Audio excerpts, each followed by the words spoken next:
Good evening, ladies and gentlemen. I welcome you all to the 109th webinar of NISMIT.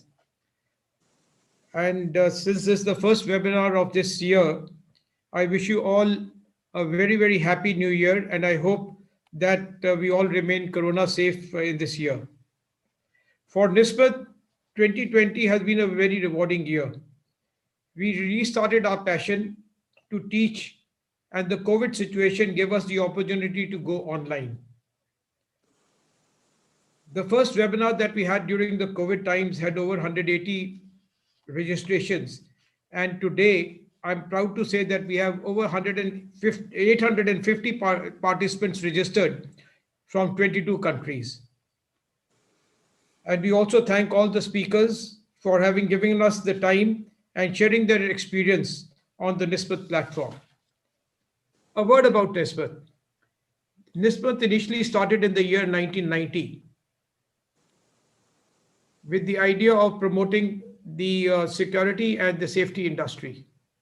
And today it's taken the shape of a think tank and a research organization, moving on to be a NISBET university.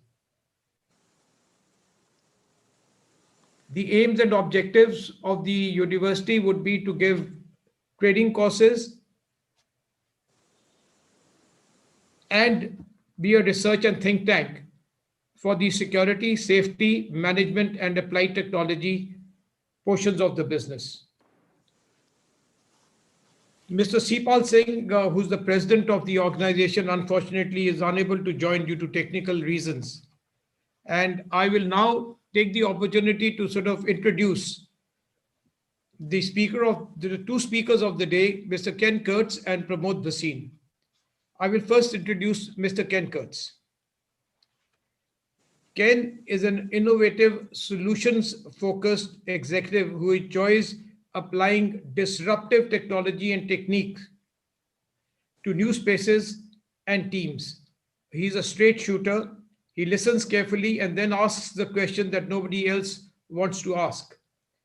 Seeing a white space and opportunity quickly, he's the voice saying, your company could be growing twice as fast if you made these changes. A creative, collaborative, team-oriented leader who advises businesses at critical inflection points. Ken helps companies scale from revenue 50 million to 100 million to the next level. His experience building a global supply chain across 190 countries made him an expert in international business as he managed multiple cultures and geographies under one corporate umbrella. He understands government regulations, how to set up businesses internationally, and how to engage with foreign governments. He has advised numerous boards of directors and business leaders on brand integrity, complex legal and regulatory risks, and emerging market growth strategies. He has integrated acquisitions and restructured business through divestiture and operating entities. Ken currently serves as the chairman of the advisory board for the Steel Compliance Solutions, a third-party management and regulatory compliance software company that integrates supply chain due diligence services, risk analysis, and data analytics. He also sits on both the business and product advisory boards for Sequoia Consulting Group. He's a longtime member of the Young Presidents Organization. And when he speaks to us today, he speaks from Lake Tahoe in the United States, and it's 5:30 in the morning his time. Welcome, Ken. Thank you. I'm happy to join everybody. So with the time that we have today, I thought I would talk a little bit about my story and hopefully share some nuggets of understanding. And I think that with 25 minutes, the topic, being very broad of leadership strategies, I thought the best thing I could do is maybe just talk through what I experience in business, and maybe some of you will relate to this. So, my experience is that of an entrepreneur. in both professional services and software, and then integrating the two. Integrating software with professional services is a very difficult thing to do. And the reason you would do it is to systematize the professional services. And different industries have been able to do that in different ways. And I'll explain how I did it. As much as being a good CEO helped me in my journey, I'm actually most proud of my skills as an innovator. I've never really enjoyed the job as CEO. I've always enjoyed the creative side of the business and being able to see that white space and fill it. I've had the opportunity, really at a highlight, is to privatize diplomatic security services, which ultimately evolved into the private military organization industry that we see today. And I changed the private investigation landscape by introducing fixed cost, fixed scope due diligence services, and then systematized the third-party management system. When you start a business and you choose your path, you're either an entrepreneur that is self-funding and you're going to make it work on your own. You're an entrepreneur that is growing based on venture capital and investment, or you could be hired into an established organization as a CEO. I founded my company back in 1994. It took me about 10 years to move into a highly profitable status. We had operations being carried out in 80 countries. And just to give you an idea of the scope of the organization, we were conducting 250,000 investigations per year. And today we have a $400 million company that really dominates the industry. That's 25 years later. I had a unique start to my company. I started my company in my bedroom, literally. This is prior to cell phones. And so I didn't have any outside investment. And every entrepreneur has that story of struggle. For me, when I started my business, I couldn't even afford a printer for my computer. And so in the United States, some companies would allow you to return a product within 30 days. So I had a routine where I would buy the printer, use it for 30 days, and return it, and then buy a new printer. And that's one of my hardship stories as an entrepreneur and CEO starting a company. Looking back on it, I probably would have gone the path of taking on investors, but that in itself, having a great idea and pitching it, that's an entire day discussion just on that topic. I thought about what made me successful over the years, and really the best piece of advice. I've received so much great insight and advice from people around me. The one nugget that really stays with me, and this is very difficult to do for a CEO. I think some of the characteristics of a CEO, one of them tends to be ego. And so as an entrepreneur, as an innovator, we tend to think that we're the smartest in the room. But the best piece of advice I ever received from a friend who was also successful in business was to hire people around me that are smarter than I am. And so I always did that. In fact, I did this consistently throughout my career, and I really committed myself to learn from others. And that may seem obvious. Of course, you want to learn from others, but it's a very difficult, and I would say it's an unusual path to follow, is to hire other people around you as CEO who are smarter than you are, hopefully more mature, more experienced, and then really commit yourself to recognize that there are at least 5 different ways to accomplish the same goal. And so listening and learning from others around me, I think has always helped me. When I started the business, there were really two different models that I saw in the industry. And again, my experience is really limited to professional services in the investigation and security space, and then software. And I'll explain a little bit more of why software came into this. But the model is that I saw in the industry at the time was businesses that either started with outside investment or family savings. And one model that I saw companies engaging was to go out, get a great office, make it beautiful, hire the talent, invest in marketing, and then go out there and find your customers. I didn't have that luxury. I didn't have the money to do that. And I always felt that hiring talent to just have them sitting on the couch in the back room waiting for work was very inefficient. I spent personally, how I grew my business is I spent whatever money I could muster up and profit that I created on marketing. And I always paid myself last. And in fact, while my compensations changed over the years, I also took an approach, which is also very difficult for a CEO or a founder of a company to do, is I always took the approach that salespeople in the organization should be the highest paid employees in the organization. I want to repeat that again, because I think that's very important, is your salespeople should be the highest paid in the organization. And that includes, quite frankly, the CEO. And so I had a group I had a global team of salespeople who each in their own right were millionaires. And I knew that if they did well and they were incentivized, that the company would do well.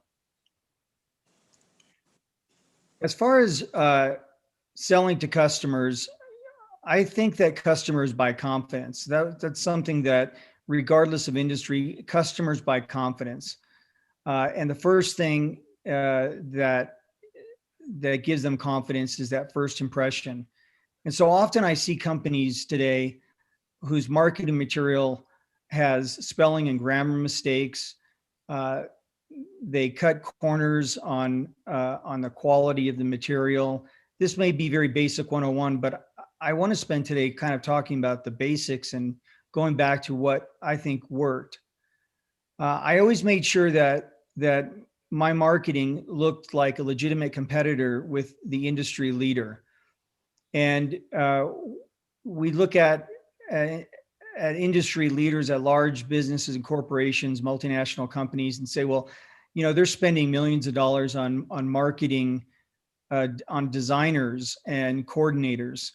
What I did in my business is, quite frankly, is I copied greatness, the best form of flattery, I guess. And I looked at different types of trends and marketing materials that were being used by industry leaders, and I followed suit. I think you have to recognize that your business is going to go through evolutionary stages. Like most entrepreneurial businesses, I started out providing a list of services to generate revenue. And I was constantly chasing that next project. And so I want to start to introduce the idea of you looking at your business as project-driven revenue versus recurring revenue. Because this concept is something that will change the long-term viability of your business and the value of your business. And so, I was providing everything under, all different types of security and investigation services. I happen to focus on diplomatic security services or personal security.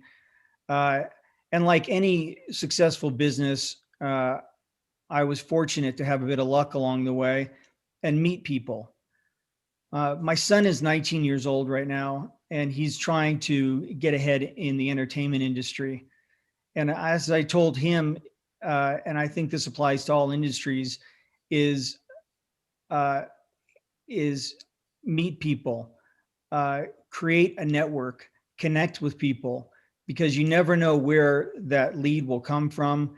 And I think it's very important to have a good, solid, deep network. It took us about 10 years to be in a financial position to really choose what we're great at. I think that companies that have outside investment can accelerate that significantly and start off with being great at one particular business because they could operate in the red. For me, I never had that choice. I never had the opportunity to operate in the red. I really had to always be generating a profit in order to keep food on the table. As businesses evolve, and this is something that I often see as I advise on boards, and I provide advice currently to just over let's see, 8 companies is what my client base looks like today, just in terms of advising directly the CEOs of those companies. And the evolution to understand when you need to shift gears is very critical. You don't want to pull the trigger too soon and hire people where you have too much infrastructure and you end up being top heavy. And at the same time, you don't want to drag your feet where your business isn't able to progress because you don't have depth in management and resources. So like every entrepreneur, as my business grew, I hit hard times. I had highly paid employees, and it was around 7 years into my business that we lost several major contracts. And I want to share this experience with you because I want you to know that that it's hard to be an entrepreneur, and if you've been in this position, you'll know you're not alone. So when we lost these contracts, we had about 3 payrolls in front of us before we ran out of money. And as some of you may experience, banks don't necessarily want to lend you money when you're not doing well. And then when you are doing well, banks want to know why you want the money because you don't really need it if you're cash positive. And so it's a little bit of a catch-22, and it's a dilemma which really requires an alignment of your business activity, the market opportunity, and then what the ROI is for the bank. When we lost those accounts, I recall sitting in the dark in my bedroom. I was crying, quite frankly, distraught that I would lose everything. But I believe that failure is important, and it really tests your resolve, your commitment, and it really tests your work ethic. And for those who ultimately succeed, failure really, I think, the way to come out of failure a success is by driving innovation, and hopefully that failure will create a spark. For me, that spark ignited innovation. And I realized that our business was very project driven. And if we lost major projects, it would have a devastating impact on the company. And of course, we say, well, we have good relationships with our customers. It can never happen to me.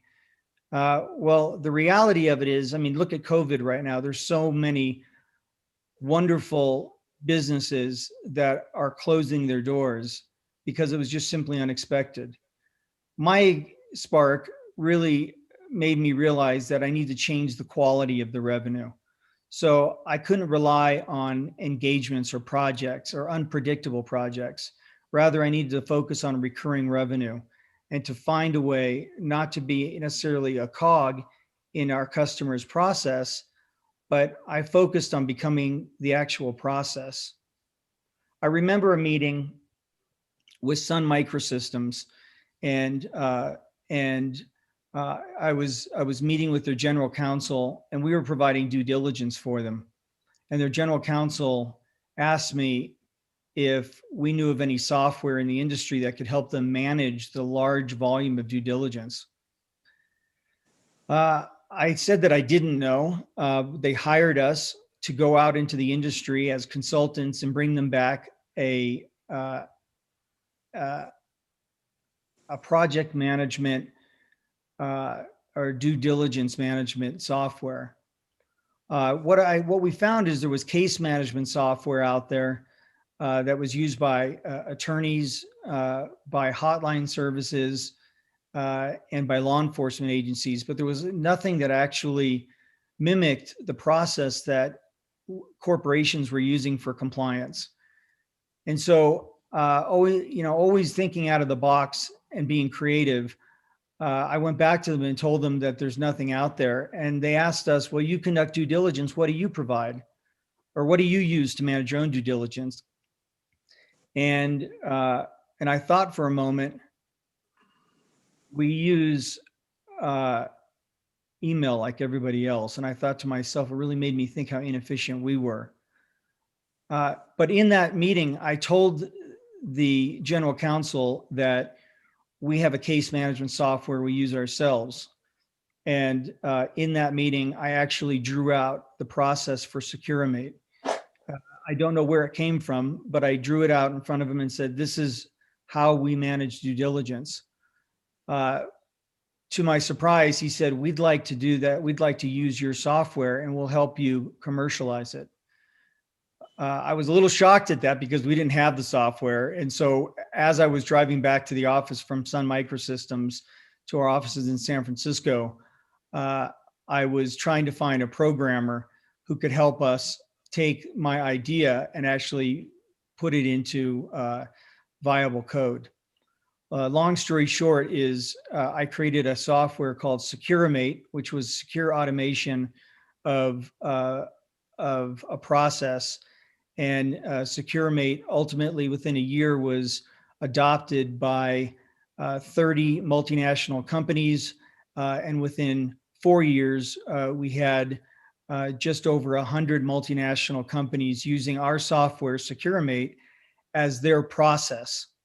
And one of the cogs in that process is we pinned in our due diligence services.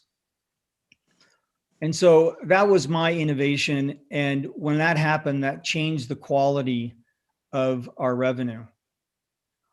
I want to talk a little bit of the time that I have left about my experience advising companies, maybe the top issues that I see.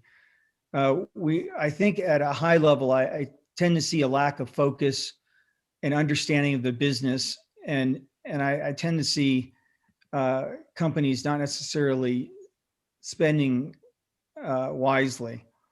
So as you think about growth for your business, I think that it's very important. And again, these are topics that I would encourage a company that is, $200,000 in revenue, or a company that is 100 million in revenue.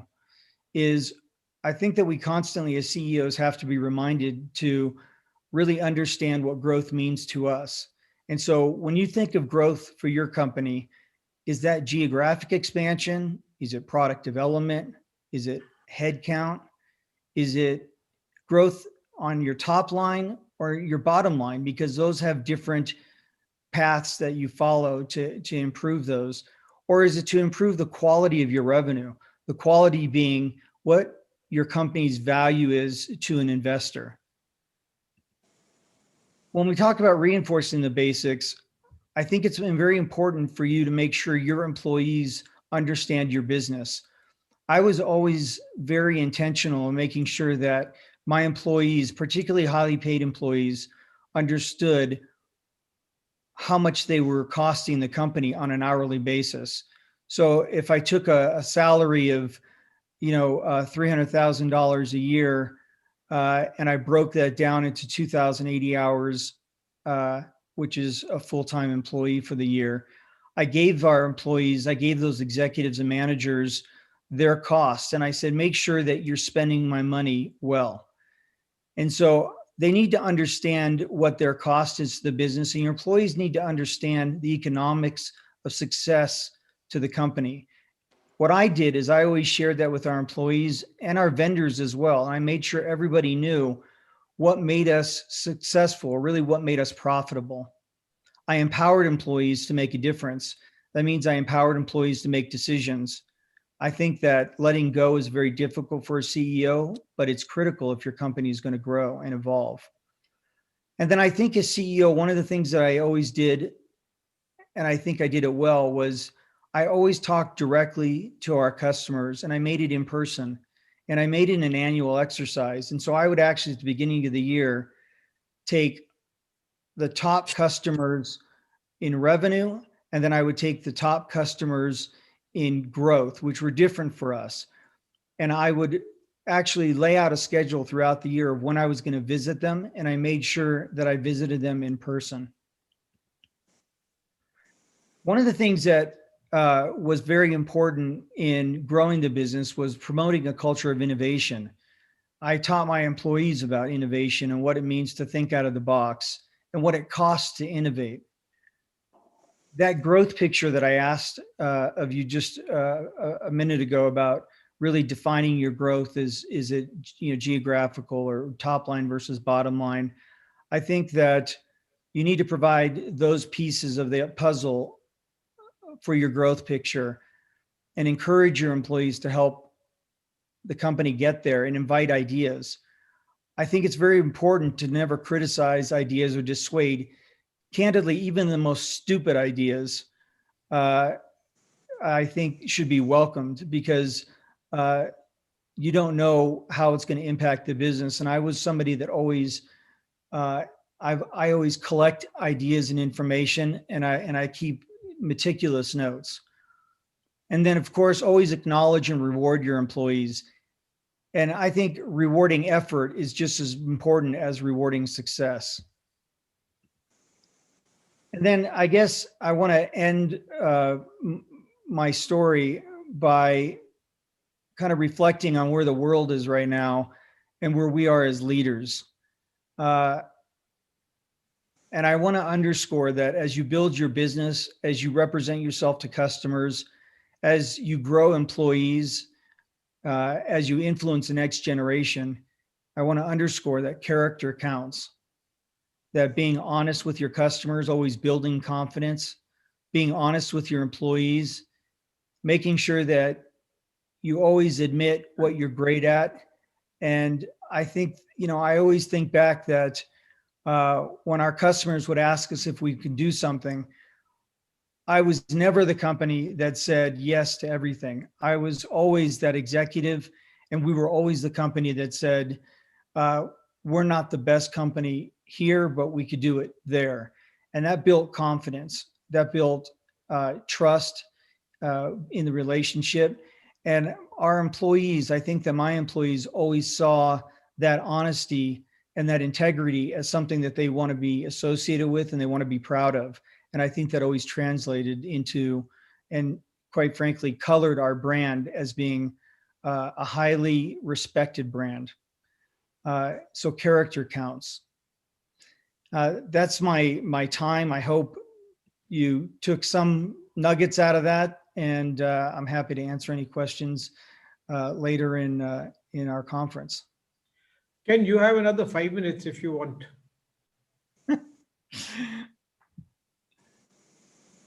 I think I'll end it with character counts. I think that's an important message. All right, okay. I'd like to introduce Mr. Pramod Bhasin to the audience now. Mr. Pramod Bhasin is quite a household name in India. He is currently the chairperson of Clicks Capital, as well as IER, an economic research think tank. He was the founder and CEO of Genpact Limited and the chairperson and co-founder of the Skills Academy. Earlier, he was the president and CEO of GE Capital in India from 94 to 2005 and GE Capital Asia from 98 to 2001. He remained working for General Electric Corporation in UK and the USA and Asia for over 25 years. Pramod is considered the pioneer of the business process industry in India. He founded Genpact in 1996 and led it till 2011. Genpact is a New York Stock Exchange publicly listed global business that currently spans 26 countries and employs over 90,000 people. Under his leadership, Genpact also pioneered this industry in Eastern Europe, China, and Latin America. Genpact currently has a market capitalization of approximately 8 billion US dollars and revenues of over 3 billion US dollars. Pramod is currently the chairman of Clicks Capital, a financial services business in India focused on providing digital platform and financial services to consumers and small businesses. He had founded the Skills Academy that focused on providing vocational skills for the underprivileged. The Skills Academy operated in over 15 states, principally in smaller towns and villages, to provide vocational skills training in a wide variety of skills and occupations. He served as the chairman of CII Skills Committee for many years and was a member of the CII, that's the Confederation of Indian Industries National Council. He's the co-founder of Asha Impact, an organization focused on social impact investments and advocacy in key areas such as education, waste management, healthcare, and financial inclusions. He's a strategic advisor to Kedara, a private equity firm. He sits on the governing board of HelpAge India, Vishwas, an NGO for handicapped children. He currently serves on the board of DLF Limited and in the past has served on the board of Bank of India and NDTV and SRF. He has been the chairperson of NASSCOM and was voted the IT Man of the Year by DataQuest and Manager of the Year by Ernst & Young and Company. He has also been the president of TIE in the NCR. Pramod is a chartered accountant from England and Wales and an alumni of the Sri Ram College of Commerce. Over to you, Pramod. Pawan, thank you so much for having me. And it's been a pleasure to be invited, and it's a real honor. I really, really appreciate this. Congratulations on the number of successful webinars and conferences you have done with NISPAT. I'm delighted to be here. Ken, it's been a pleasure to listen to your words as well. This is a very broad topic, and therefore it is hard to capture within it all the nuances of leadership. There is probably also no more cliched topic than the talk about leadership. And so I thought what I would do to try and make it more interesting as well as more relevant is to talk about how we built and started a brand new industry across India, which is the business process outsourcing industry and the business process management industry, combined with also the analytics industry, which was new at that time to India, and a whole host of other industries, a whole host of similar operations that we were able to start, not just across India, but in China, in Romania, in Hungary, in Guatemala, in Mexico, in Brazil, in Colombia, all over the world, in fact, where we were able to take the kind of capabilities we had built across the world. It sounds very interesting to be able to say this now, but I must tell you, this was a journey which was almost miraculous. I'll explain that in a minute.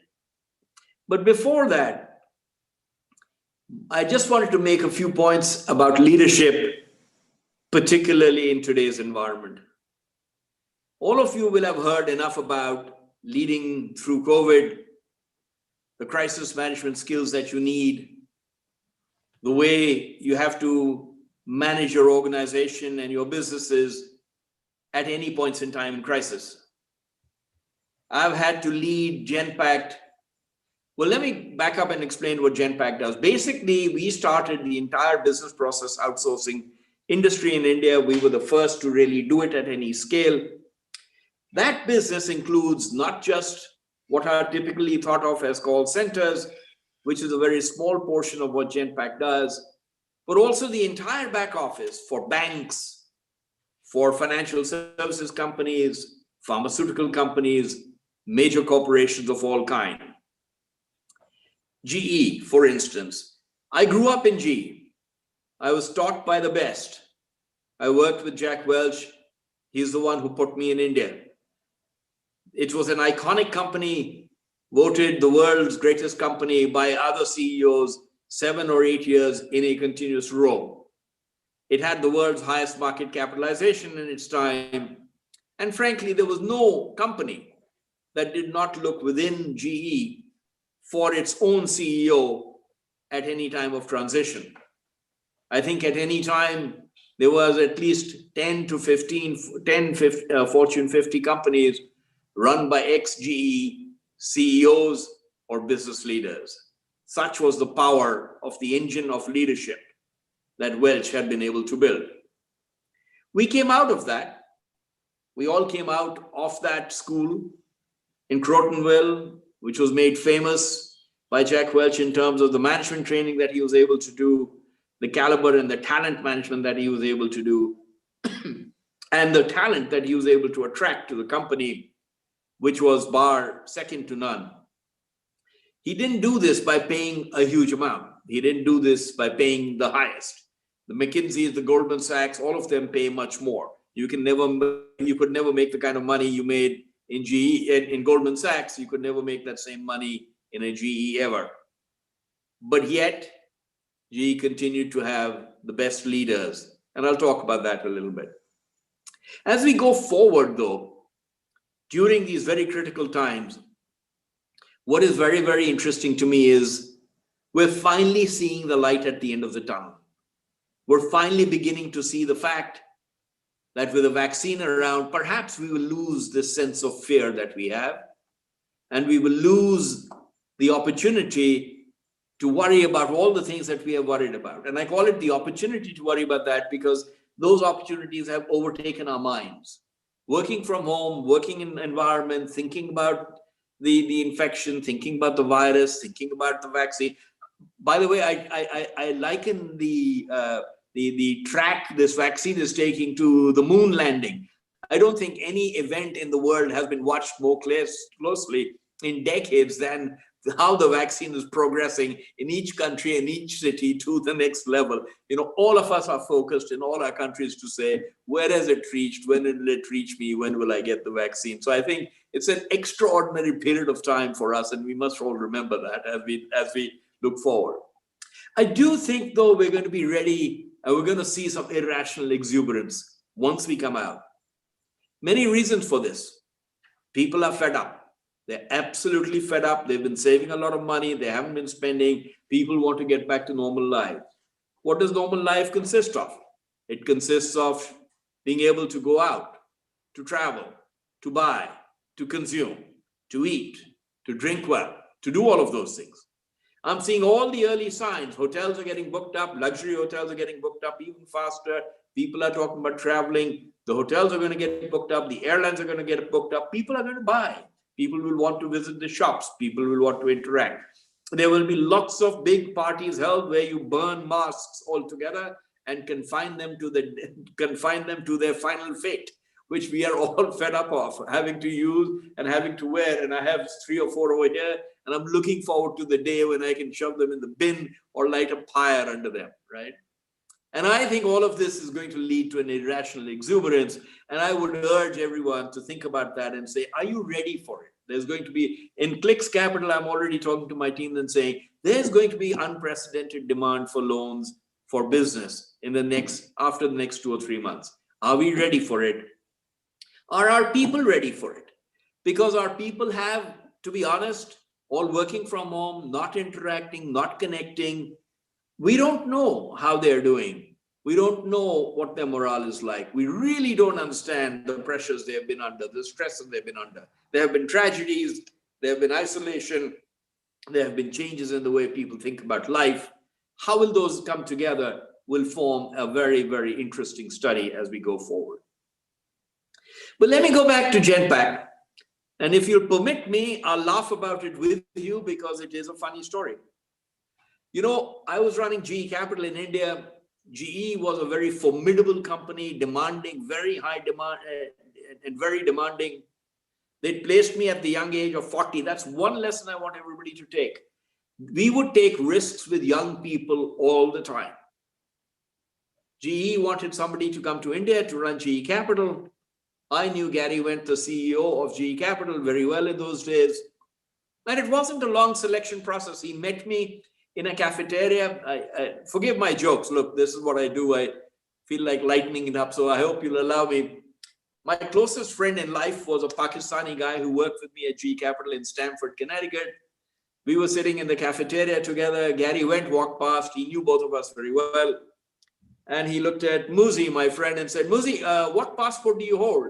And Muzi looked at him and said, I have a Pakistani passport. He said, oh, that won't do at all. Okay, we can't talk to you. Okay, no. And he turned to me and said, what passport do you hold, Prabodh? I said, Indian passport. He said, come with me. We're having a meeting on GE in India and GE Capital in India, and you're going there. That was my vaunted selection process. And it took about a minute. It took me about a minute to say yes. And that's how I found my way to India very quickly here with the entire GE Capital team. This was in 94, 95, and I came here. One of the things, for instance, and Ken, you'll enjoy this, that Gary Wendt and I did, is we walked the streets of Mumbai.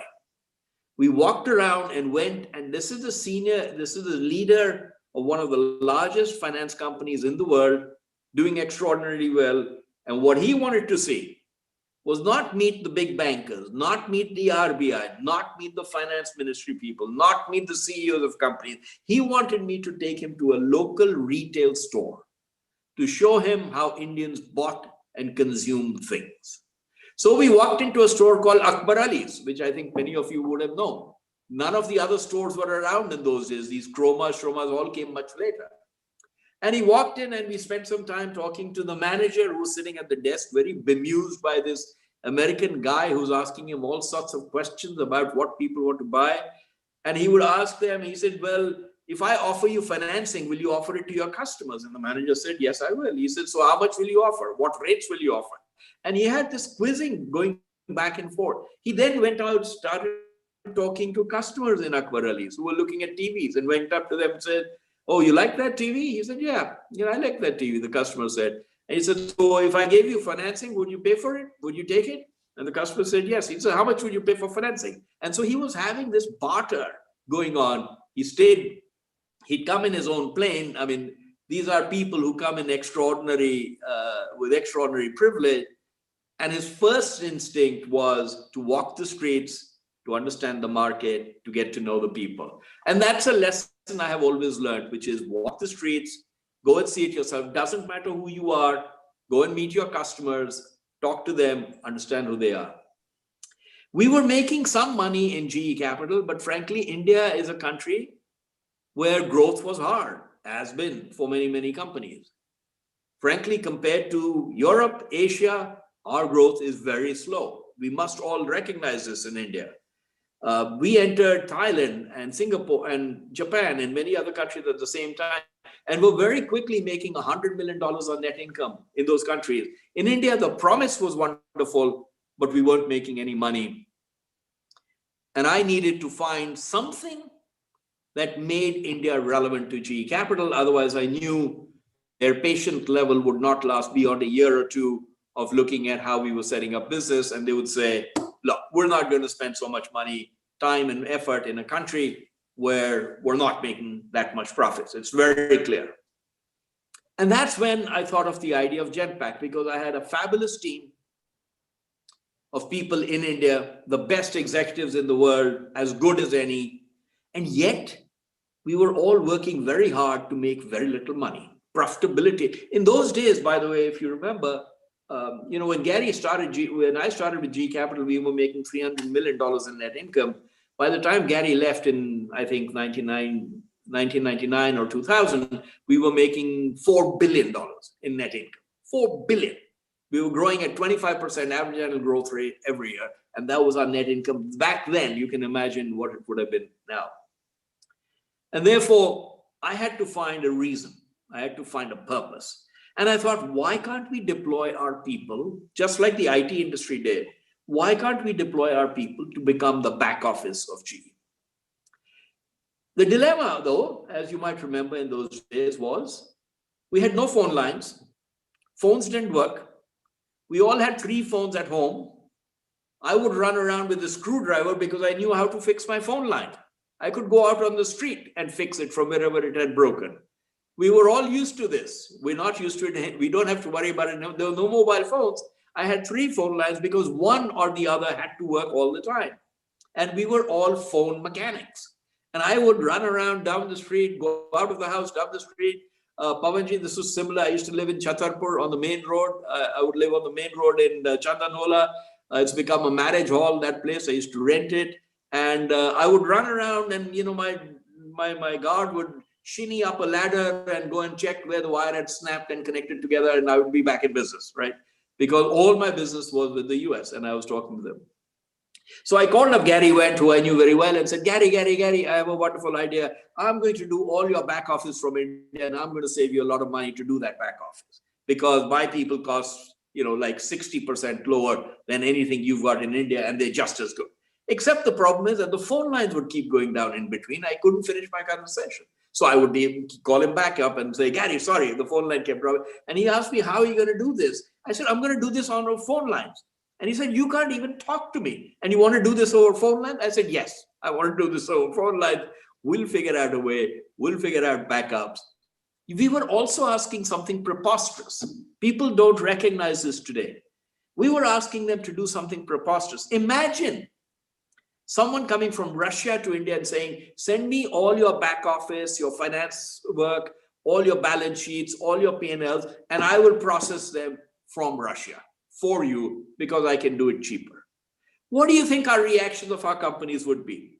What do you think the reaction of most companies anywhere in the world would be? Yet the joy of working with a GE was that it was innovative. It was entrepreneurial. It was ready to take risks. So when I went back to them, they looked at me. Gary said, you're mad. Jack Welch said I was committing suicide. But they said, and I told them I'd want $2 million and let me experiment. Please. I had no idea. My background, by the way, is I used to do leverage buyouts next to Wall Street from Stamford, Connecticut. Ken, you might know this. You know, those were the heady days of, you know, DLJ, you know, Mike Milliken, etc.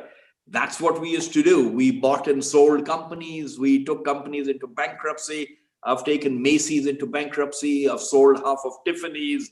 I've done lots of fun stuff like that. I had no background in this, but the idea I knew was very good if we could execute on it, that India could become the back office for the world. At that time, we had no idea of how big this idea was. We didn't have a clue. And when people ask me why it worked, I basically quote 4 adjectives.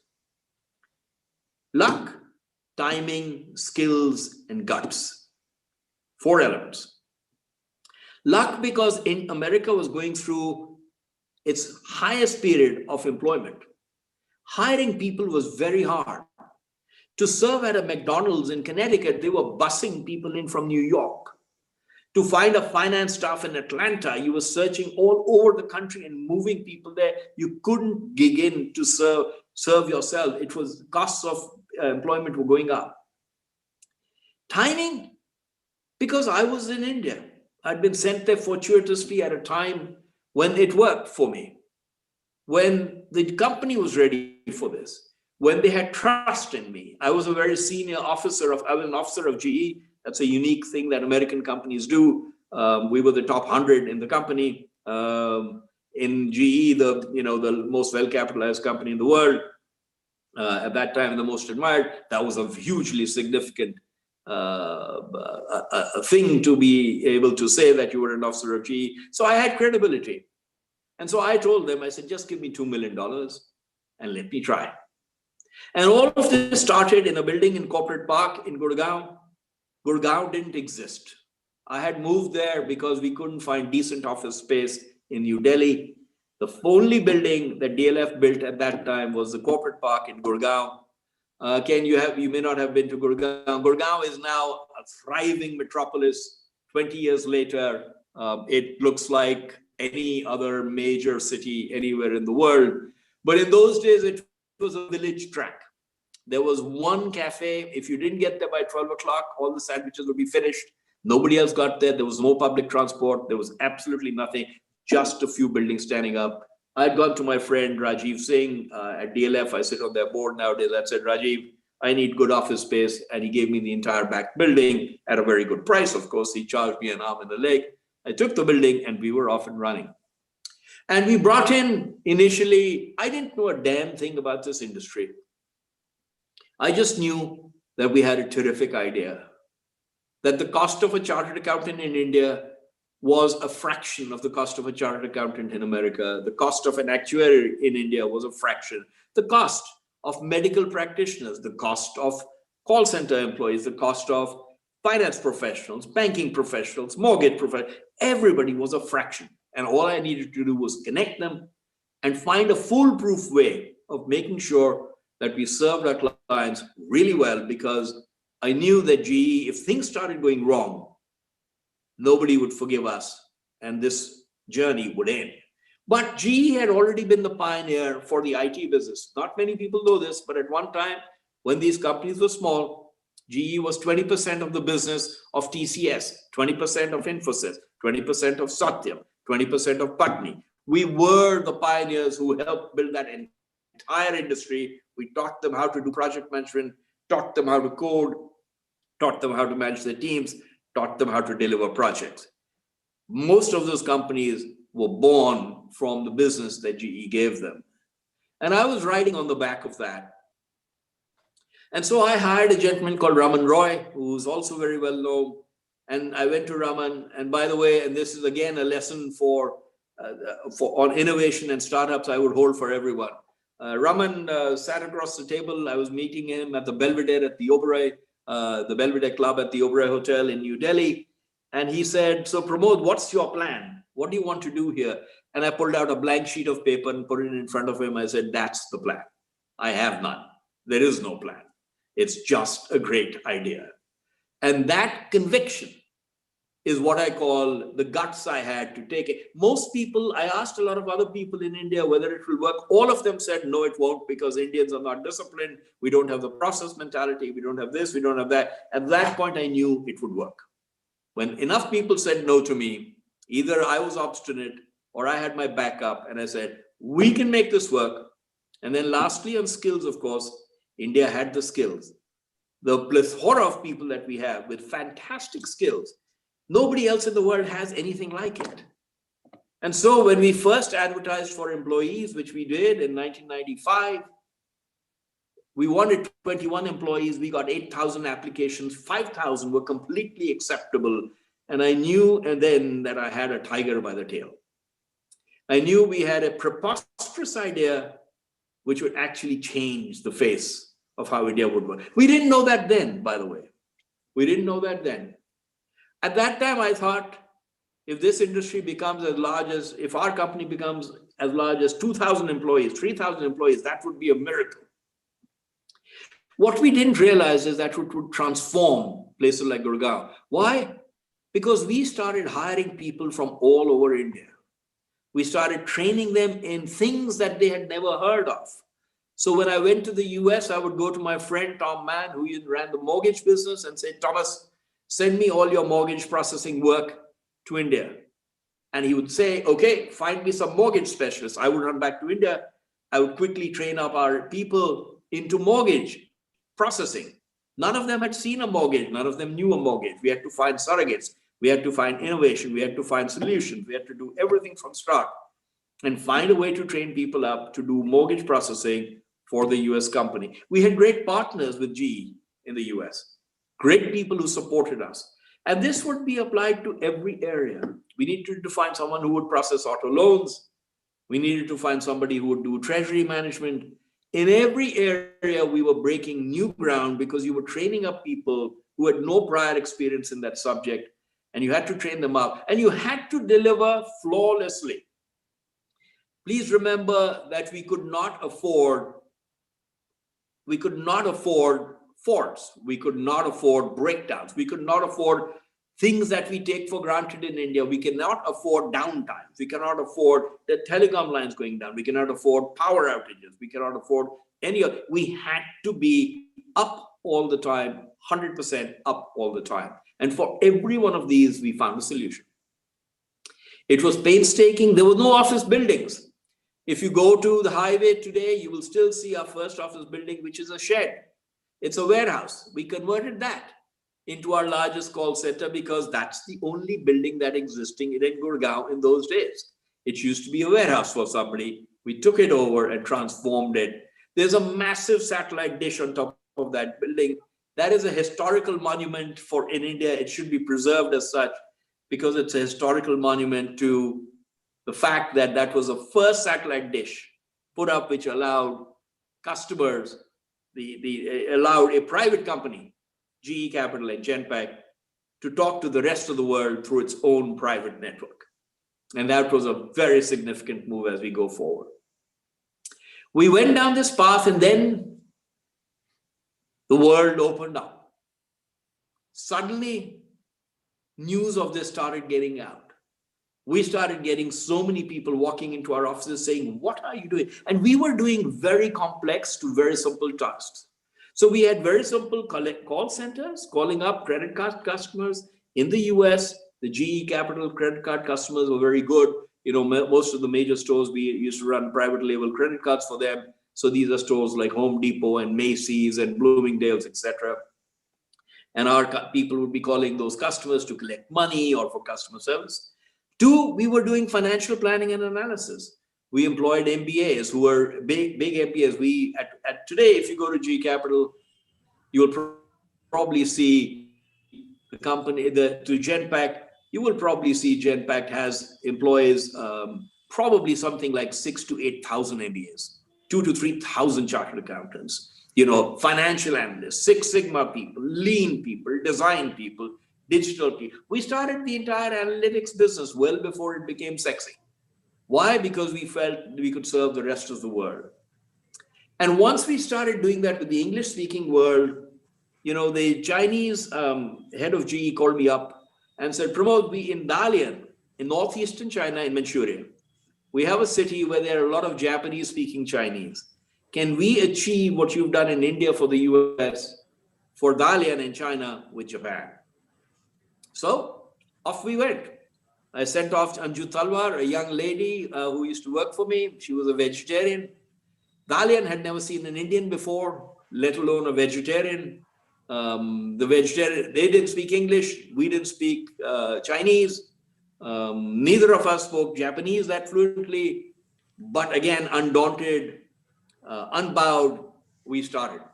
Before I knew, Anju had got the building, talked to the mayor, arranged for the computers, hired 10 people, and we were off and running. And we did the same thing in Europe. We went to Budapest and set up a multilingual center there to serve all of Europe. We went to Romania, to Bucharest, to Cluj. And then we started going to wherever we could find this kind of arbitrage and setting up the training and operations and rigor of operations wherever we could find and started making it happen. The rest, honestly, is to some extent history. The cities in which Genpact works have been changed for the better because we were providing employment to youngsters from all over the country. It empowered women. It empowered men. It allowed them to go out and buy homes, spend money, buy clothes, travel. For the first time, we would be spending 3,000-4,000 people overseas every year. People who had never dreamt of traveling to America were suddenly finding themselves on a plane, going across to America, going to smaller towns and doing what we would call transition work, looking at the work there and bringing it here. I'll cut to fast forward. This is all taken very much for granted right now.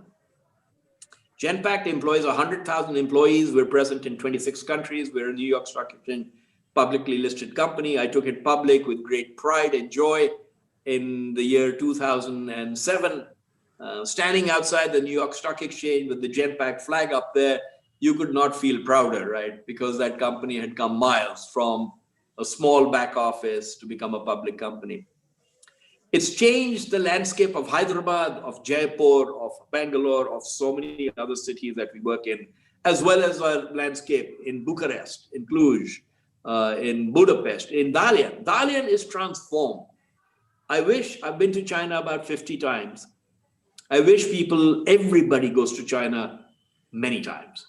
It is one of the most astonishing countries in the world in terms of its incredible race for economic recovery and the amount it has done to elevate its people from poverty. I'm not talking about all the other things that I know that we could all spend hours on. That's not the purpose here. But I will tell you, their rate of transformation is unbelievable. We would go to them, I would go sit with the mayor, we'd have an interpreter with us, and they'd say, what do you want? Because they could understand what we were doing. Because once we went there, this happened in Gurgaon also, every other multinational showed up. Accenture, all the consulting companies, IBM, etc. Everybody showed up behind us. Same thing happened in Gurgaon.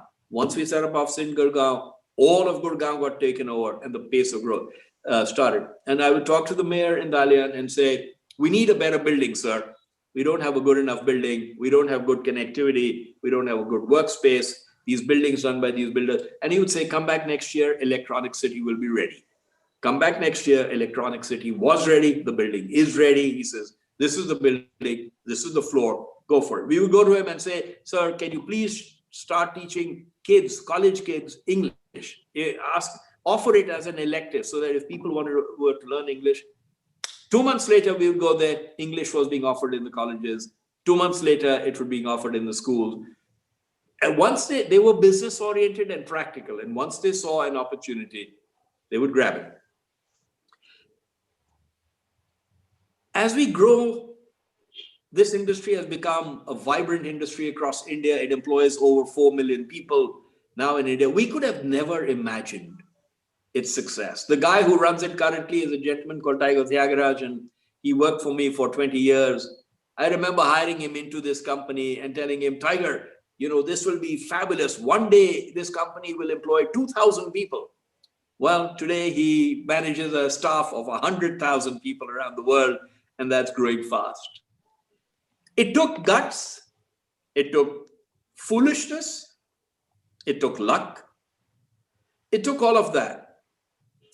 But it also took things which I have loved. The idea. If you have a great idea, pursue it to its fullest. Don't listen to the naysayers. If there are 1 million naysayers for every 2 people who say yes. The glass, in my glass, I will tell you, and this is the grace of my parents, I think, who have given it to me, my glass is always half full. My glass has never been half empty. It doesn't matter where I've been. My glass has been half full. And it always will be. And we were not cowed down by a new country, a new place, a new city. I would show up in Colombia, start knocking on doors, talking to the government and saying, I'm here to open an operating center, show me how to do it. And we would be embraced by everybody. And we would be known to be bold and forgiving. We wooed customers. I'll tell you, we came out of the blocks. We spun away from GE and said, let's become independent and let's go global. GE allowed me to do that. We got 2 private equity people in 2005. We spun off 60% of the company to them. And we became an independent entity. I must tell you, the first time we went out to woo new customers, we didn't know what we were talking about. British Gas was a customer who actually called me and said, Pramod, are you sure you want to be in this business? I don't think you guys know what you're talking about. Because we lost every major contract we bid on for the first year. So it's not very funny at that time. But we got together, we banded together, we came together. And that December of 2005, I will tell you, we won every major finance and accounting contract that was available around the world. We won them all from the US. Because we got together, because we built a pioneering spirit, because we were building a new industry. And we were problem solving, and that spirit still exists. We were foolish. We did it very well. We did many things badly. There were major crises. I remember one Sunday running into the office because we were all supervising the building of an office because our client was arriving on Monday to see the offices to make sure they were fit for their habitation. And we were still putting partitions up in that building. We had no space. And I remember doing things like that. I remember going to clients and meeting them all over the place, meeting them at airports, going to Australia, we traveled the world searching for clients. We traveled to Davos. I spent many times in Davos trying to woo clients. But before that, we would meet them all over the world, spend time with them. Most of all, though, we built a great team. We built a fabulous team of people. Ken, what you said is absolutely true. Pick people better than yourselves. Tiger, the new CEO, is so much better than I ever was at what he does. And we built a management cadre. I can tell you when the private equity guys came in, they said it didn't matter how many layers down you went in the organization, everyone was fantastic. We built informality. I recommend that to everyone. Informality. Get away from the bullshit hierarchy that we have all been used to in all our lives. Particularly in India, it really pains me to see, if I may say this, have everyone saying, sir, sir, sir, sir. What, sir? I'm not your sir. The only person I call sir is my father. That's it. I won't call anybody else a sir. I don't care when I'm sitting in front of the prime minister. I don't care. Why sir? And I learned that wonderful attribute again in America and the UK when I worked there. Be informal, non-hierarchical, reach across the organization. One of the great things we learned at GE, Welch never went through boundaries. If he had a question on the deal I had done or something that was happening in India, he would pick up the phone and call me directly. He didn't wait to go through my boss who was reporting to Gary Wett, who reported to him, and go through all that complete bullshit. Forgive my language, forgive my words, that we said to go through. Let's go through hierarchy, let's go through the layers. We had a word which we used to call boundaryless, and we said, that's just the way you work. You can reach across anytime. And we did that in Genpact. So we would do things like skip level meetings where I would meet directly with the field staff without anyone else, and they would tell me how they were doing all the time. And we had complete informality. Once you empower your people to speak, you will be astonished at how much intelligence they give you. But the problem with our hierarchies and our need for the kursi, as we call it, the seat, the chair, is so huge sometimes I feel. There is no way we can ever hear what are the ground people think. The only way you can hear is go and listen to them, go and empower them, and let them go ahead. I was a tough boss, but I'll tell you, our teams were so empowered. We grew our external client base, just talking about growth, and then I'll end. We grew our external client base, apart from GE, 100% a year for 5 years. 100% a year for 5 years. That means we grew our external client base from 0 to $400 million within actually not 4 years. That meant hiring an extra, effectively at that time, it was hiring an extra 20 to 30,000 people. We were hiring 20,000 people a year. That means 2,000 people nearly every month. Can you imagine building that supply chain? Can you talk about supply chain? We had a supply chain of humans and training them and putting them into place and finding them places to work, getting them computers, getting them trained, getting them to serve clients, managing the quality, all of that. It was an incredible, incredible journey. I'll shut up at this point in time, except to say a couple of things. The first thing is look after your people. If you look after them well, hire well, train them well, you will conquer the world. If you have a bad team and you're hierarchical, you will conquer nothing. You cannot do it. The place where that works, of course, is in the armed forces, in the police and other places where you need command and control. Absolutely. But today, in companies like ours, businesses, innovation, throw it out of the window. And that's one of the reasons our public sector companies won't do well, is because they have these incredible hierarchies, which you cannot bust through. And they cause enormous problems because too many people are worrying about ego as opposed to worrying about getting the job done. I have been privileged because I've had the opportunity to build something fantastic. Even today, if I walk around India, I will always run into someone who says, I learned so much at Genpact. We worked with you. Because by now, we've hired over 500,000 people, had them join, they've left, new ones have come in. And I think around the world, it becomes a real privilege to be with all these people and see how well they are doing. Let me turn it back to all of you with that. I know I've probably overshot my timing perhaps, but my only point I would make is think about people, particularly in COVID times, their morale, how well they're doing, look after them really well. Be tough. I was very tough, but be very fair and be very protective, and they will hand you the world. And that's what they've done for me up till now. Thank you, Pawanji. I'll turn it back to you. Thank you, Pramod. I have one question. You were a chartered accountant by profession, Gee. and you seem to have turned into a salesperson. I was a terrible chartered accountant. But I was an auditor for 15 years of my life, right? I worked for accounting firm, RCA, who I joined. I worked in the audit, I ran the internal audit department. In GE, though, the internal audit department was the Marine Corps of GE. So a lot of GE leaders used to come through the internal audit because they were an internal consulting company, not the typical auditors that you thought about. But the moment I got a chance to break out of that, when I was doing leverage buyouts, I ran. Was that simple to do? I think a lot of it is driven by the perspective of the environment you were working in. GE was incredibly entrepreneurial. We would wake up in the power, and this is a lesson I wish India would learn, India Inc. There's a reason why Indian companies are not as global as they should be, which is a lack of ambition. In America, we would wake up every morning and say, what do we do next? Who do we buy? GE Capital would buy 50 companies a year. We walked into Japan one day, Gary went in there, bought 3 companies, came back. 2 years later, we were making $400 million net income in Japan. I'll tell you a very funny story. Most of you will laugh at this. All of you know HDFC, right? I'm sure, within India.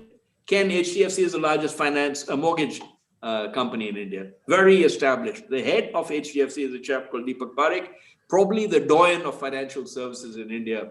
He could have been finance minister of India. I know he's a bit like, I guess I would say Bernanke was in the US or Greenspan would be, that kind of caliber of person, right? We arrived in India. We had a meeting with Deepak Parekh. We did a joint venture with him for many, many years. But before that, Gary met him. And I met him at the Aura in Mumbai. And we sat down and said, wow, very impressive, wonderful guy, excellent guy. I went back to the hotel in the evening and Gary said over a drink, he said, Pramod, why don't we buy HDFC? And I said, what? Literally one day, one meeting, that's it. I said, what? He said, yeah, why don't we look at it? Why don't you call Deepak and see if we can have breakfast with him? Sure enough, we went and had breakfast with him next morning. And Gary said, Deepak, we love you. We love your company. Can we buy you? And Deepak, I think, nearly swallowed his omelette. He's, by the way, one of the men I respect the most in India. He's a visionary. He's a fantastic man, Deepak Parekh. But that was the boldness. That's the appetite. And that, I wish, was that hunger was there. So I drive people mad at the company I work because I wake up every morning and I'm hungry. I'm 8 years old. I am enormously hungry right now. And no hierarchy, no formality, no nonsense. I don't need a gaddi. I don't need a chair. I don't need to be called sir. I don't need a title. I don't need to be chairman. I don't need to be there. Call me. In my company, I used to tell people, I said, if you guys are all worked up on what title you have, call yourself anything you like. I give you carte blanche. You can call yourself any. You can call yourself the Grand Poobah, the future emperor of the Sahara Desert. Call yourself whatever the hell you like. I don't care. Come, do the work. That's all I'm worried about. So it was fantastic, and you were taught by the best. Ken, you operated in about 190 countries. Which is the most interesting country or the most difficult country that you had to work with?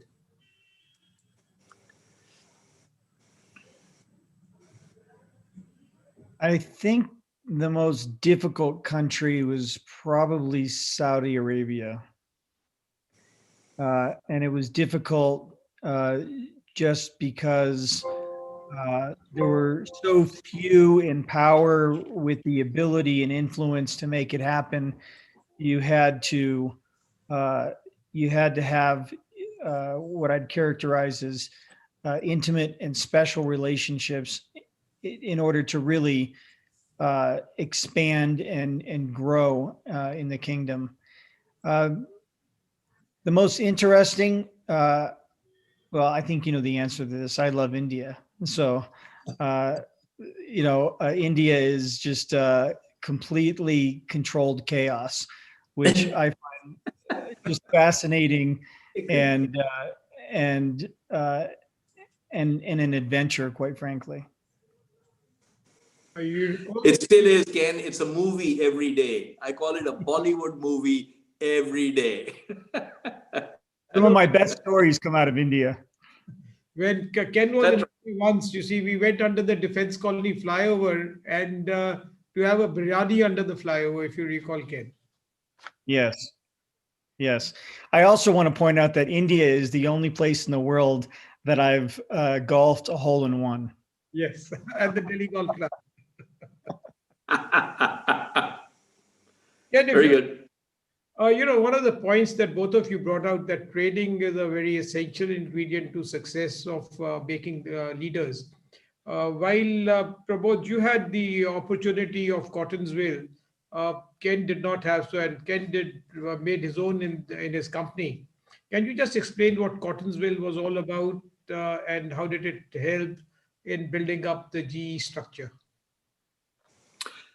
So Jack Welch set up Crotonville, and it's Croton-on-Hudson is the place. We had a campus. And we all went there, and the top leadership and the highly selected people were all sent there. And we had a series of courses, which would start with very simple manager development course, moving on to another level, which was very specific to certain functions. So we had the financial management program, the information management program, we had the marketing management program, the HRLP management programs, etc.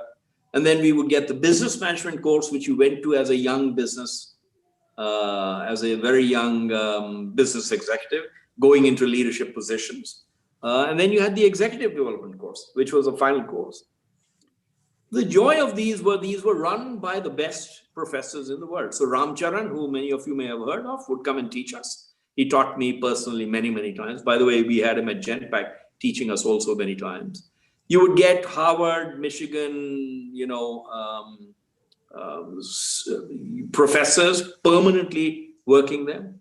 But most importantly, Welch and the key leadership would come by for every single course that was held, every single session. So if we were doing the business management course, at the end, it was a month-long course. You had to go away for a month into that, and you were doing a case study in a GE business. The case study would be evolved, and you would go away as a team to solve for the case study in a GE business. And at the end of that, you would make a presentation, and Welch would show up for every single one. He would come in by a chopper from Fairfield, Connecticut. This was quite close by. He would land, and he would spend the entire evening talking and listening to us. It was the greatest culture building exercise that you've ever seen, because it helped him to disseminate his voice, his way of thinking to all of us. It made us feel informal. There are so many companies where the CEO of a company is unreachable. They're unreachable to the average person. And the one great thing about GE was you could reach anyone, anytime. All you had to do was pick up the phone and you call them and they would say, yes, of course, tell me.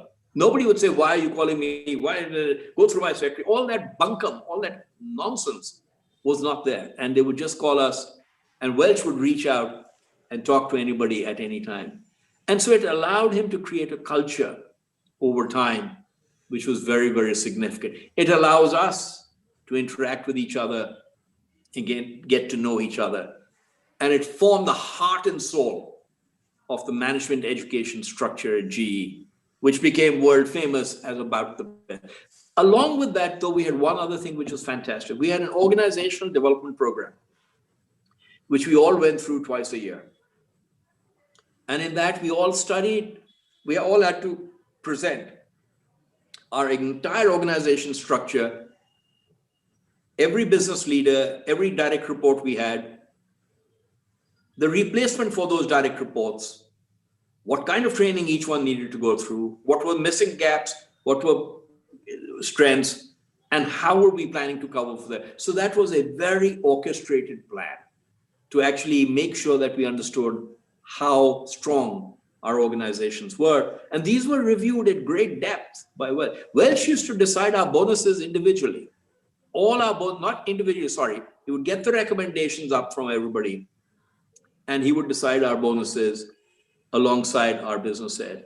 He would also do other things. Sorry, forgive me for this. This is the best management anecdote I can tell you about Welch. He wanted to introduce Six Sigma into the company. Six Sigma is a quality orientation that we needed, and typically it is impossible to introduce something that big into a company with a culture that strong as GE was. Because we were entrepreneurial. What is this Six Sigma stuff? It was bureaucratic, it was slow, it was difficult, it would take too much time, it wouldn't get to the answer. We were using to working fast, we were using to decisiveness. And he said, no, we're going to put some structure in, we want you to take on Six Sigma. So he did a couple of things which were masterful. In April that year, I think it was 1994, he came out with a very simple statement. He said, he introduced Six Sigma to all of us and said, all of us will learn at all these meetings, at Crotonville, at our annual meeting, etc. Our annual meeting used to happen in Boca Raton, Florida on the 3rd January. Every year, the new year would start. You'd congratulate yourself for about half an hour for a fantastically successful prior year, and then move on to the new year. 3rd of January, you were all there sitting in Boca. He introduced Six Sigma. In April that year, he came to us and said, one line, Ken, you'll love this. One line saying, effective January 1 the following year, so 1995. This is issued April 94. Effective January 1, 1995, no one who has not passed the Green Belt Six Sigma exam will be eligible for promotion. Signed, Jack. That's it. 300,000 employees, the best company in the world, very simple. Guess what happened? We all passed the Six Sigma Green Belt exam. He also said one other thing, very cleverly done. He said, you will give the best people to Six Sigma. I don't care if it's your salesperson, whoever is your best high potential person, they will lead Six Sigma efforts in your company. Everybody hums and haws, everybody tries everything. They say, nah, yeah, this guy is the perfect guy for Six Sigma. And everybody would, try and bluff their way through this because they don't want to disrupt their business. And so when bonus time came and option time came, Jack came out with something very simple. Talked to everybody. He said, you promised me you gave me your best? They said, oh, yes, we gave you your best. You promised me these people are the best you had? Oh, yes. He said, okay, very good. In that case, nobody can get more options or bonuses than your Six Sigma person. That just flattened everybody, because then the truth came out as to whether they really were the best or not. So we did that. Sorry, very long answer. I'll stop here.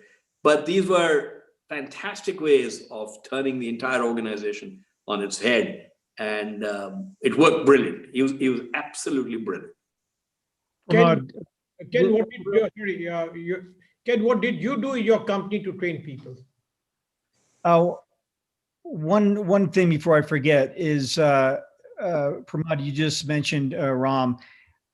For all the listeners and attendees today, there's a book called Execution, which he wrote, which I found to be an incredibly helpful book.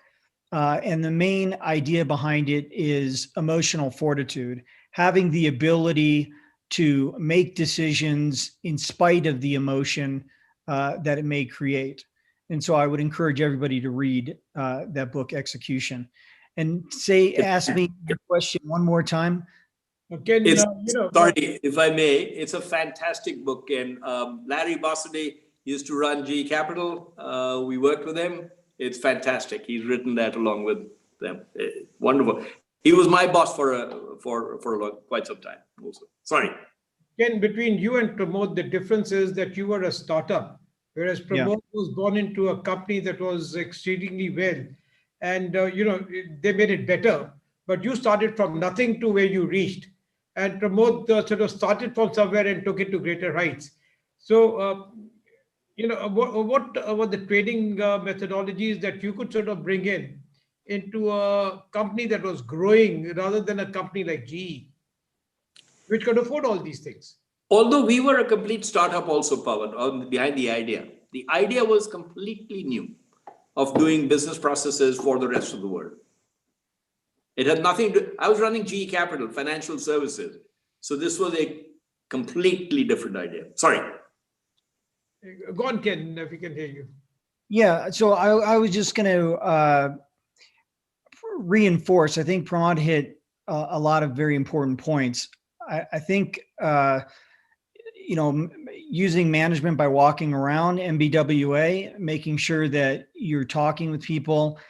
There's this fear. I recall I started this program where I would call an employee every day, somebody in the company, and people were really getting freaked out. The feedback was, nobody wanted to receive a call from the CEO. That was, it was frightening. They were going to be put on the spot, or there had to have been something wrong. It took literally about a year to get people accustomed to having me call them and just talk about, what's on their plate, what their greatest challenge is, what do they need in order to get to this next step. So I think management by walking around is probably the most successful lesson, or for that matter, tool that I brought into the business that fundamentally changed how the team worked with each other. Right, and I also know that you've been holding your board meetings on a boat. How did that go? Right. So I always tried to mix things up with regard to board meetings. I didn't like the stuffiness, so I would always take the board out of their comfort area. Whether we've had board meetings on a ranch where everybody had to get up at 4:30, 5 o'clock in the morning and go and milk the cows. And then we would have our board meeting. I've had it on boats, on cruise ships.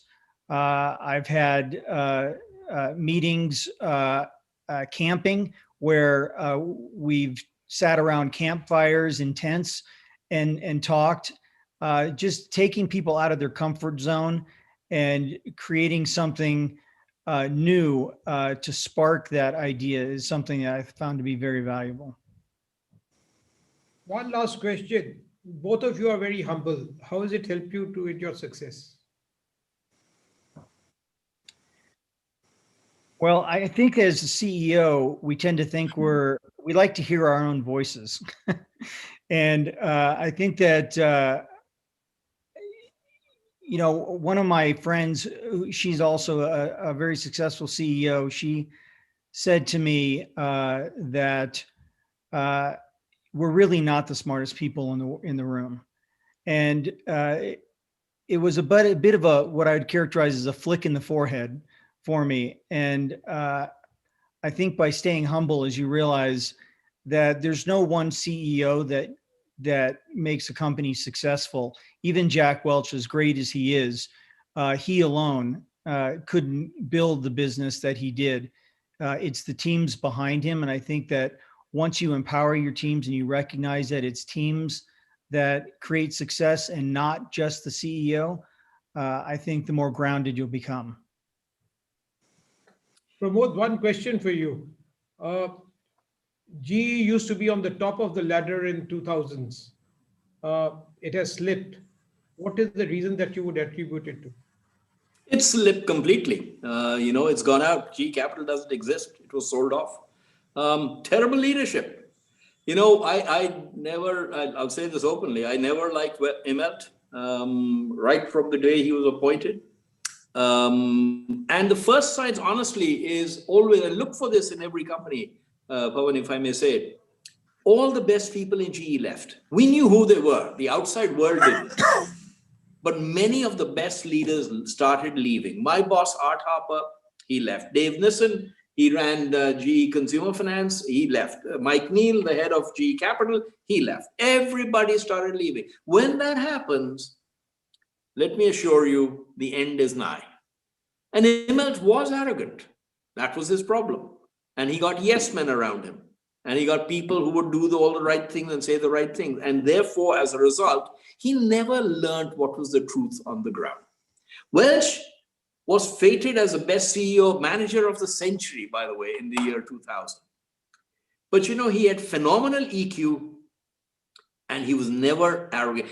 He was never too arrogant to learn. He loved spending time with people and listening to them. And I think that remains the key, which is you don't need to be arrogant because the world is too large. It's changing too fast. When I started Clicks Capital as a new company, the world has changed completely from when I used to run GE Capital. And if you sit on your haunches and you sit on hierarchy and you sit on titles and you sit on all that nonsense, you shoot yourself in the foot completely. Your people won't come and talk to you, right? Why will people come and talk to you if they feel that it's going to be a real problem and they're scared of you? People are, by the way, very scared of me very often. I'm very tough about it, but they know that I will listen and I will be fair. I hope they know this. I can't say it. But the point about arrogance is, for some reason, we seem to deal in a level of insecurity in India, which is very profound. We must understand that. We need to toot our own horn and say how great we are and how good we are. And, oh, you've done so well. And constantly remind ourselves, of, why? Why? I've met the most successful business people in the world, sat across them, had a drink, and didn't know till the next day that this was a guy who was worth billions. I had no idea. And not once would he ever let me know sitting at a bar in New York or somewhere else. As to China, you won't hear that from the Chinese. And I hope we will drop also. Our nature, our religion, the way we work is so humble. We are taught to be so humble. We're taught such a wonderful culture.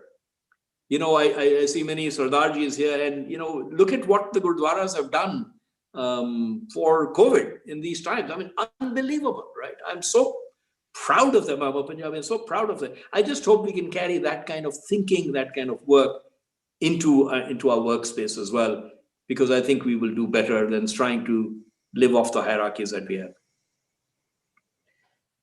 One last question before we wind up the session. You've been both successful, and how quick were you in making your decisions? Decisions about what? About business. Somebody came to you with a proposal, and did you go by your gut feeling or did you analyze it? Well, I think there's always a degree of analysis. You could have the greatest idea in the world, but if the market's not ready for it, it's just a great idea. And so I think that you need to put in the time before making an investment. You need to put in the time of analyzing if the market is ready, if there's a need for it, and what the financial optics are, and then make a decision. I don't encourage anybody to jump off any cliffs in making decisions too quickly. Pramod, your take on it. I have rarely made decisions too fast. I wish I had always made decisions faster, almost never. So I'll tell you, I think you have to do both. For a business idea, you have to be analytical, but eventually it will also require you to make the right judgment. On people, though, I think we think too deeply. And I think on people, I've often jumped, and I've been glad that I've done a lot of things intuitively. And I've jumped, once I've known them, to take a risk with them. So I've taken young people in my organization. It's shattered glass everywhere. I took a young lady, made her senior vice president of our company. Everybody was mad because she came from a junior level, was put up. But the point was, I wanted to show everybody there is no sacrosanct level. Welch did it. He took one of my colleagues, Mike Frazier, very young, 29 years old. He'd done a consulting study for Welch on competitiveness. Welch loved him. He made him president of GE Japan at 29. 29 years old. I was in Davos at the McKinsey too. I was waiting for the party to start. There's an evening party McKinsey does, which is very popular. I was standing around, and there was a guy in there, just two of us, and I went up to him. He started talking to me. He said, "What do you do?" I said, I started this BPO business, and all these calls you're getting in the UK are driven by us, and we started that trend." And I was kidding around and joking with him. And he was a very young guy, and I turned to him and said, "What do you do?" And he said, "Well, I'm, Chancellor of the Exchequer. My name is George Osborne." He was 35 years old. 35. Look at the people who run Finland. All women, all under 35. All of them. In Estonia, the Prime Minister was 33. 33. Take risks with people. Take big risks. They can do anything we old fogies think we can do. There is nothing they can't do that we think only we can do. It's all nonsense. At this stage, what we're good for is we lose our memory. We can't think as fast. We can't be as decisive. My brain doesn't work as well. That's what we're good for. And yes, from time to time, we can give good advice. Young kids out there, give them their speed. Let them go. Let them just take it and run. And you'll be astonished at what they do. I mean, the richest guy in the world is how old are these guys?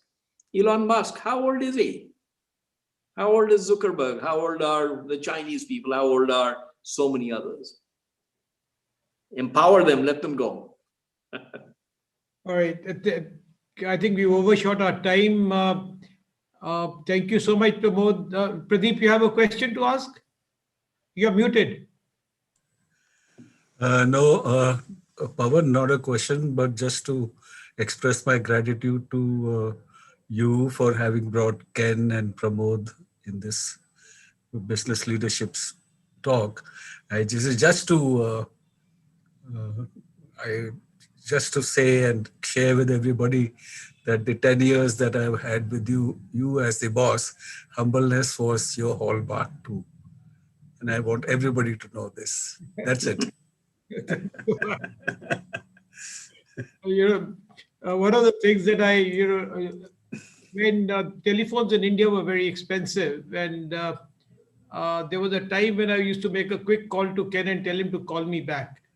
And those are the times. And today, you can make a call from India, and I think it's cheaper than what the US will make out to India. So times have changed. And I'd like to thank Ken and Pramod for a wonderful session and all the nuggets of gold that you've given to our audience today. Thank you both. Thank you very much, sirs. Thank you very much. Thanks.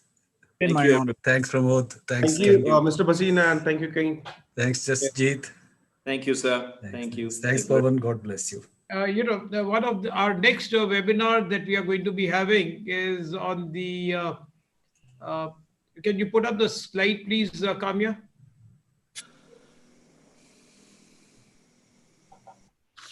Can you all see it? Yeah, that's an interesting subject. Yeah, it is relationship between unemployment and violence. We are going to have this on the 22nd of January. We'll be starting at 6 p.m. Indian Standard Time, as opposed to what we did today. We shifted the time today because it would be very early for Ken. As it is, it was 5:30 in the morning when he joined up. Thank you, folks. Thank you very much for everything. And I look forward to seeing all of you again on the 22nd. Thank you very much. Pawan. Thank you, Pawan. Thanks, Pawan. Thanks, Rakesh. See you, Rakesh. Hi, Pradeep. Thank you, everyone. Thank you, sir. Thank you. Thank Thanks, you very much. Gurinder. Thank you, sir. Thank you so much. Thank you. Deep. Thanks, Ajit. Thank you very Thank much. you. Outstanding. Excellent. Excellent. All right, sir. Bye. Bye, sirs.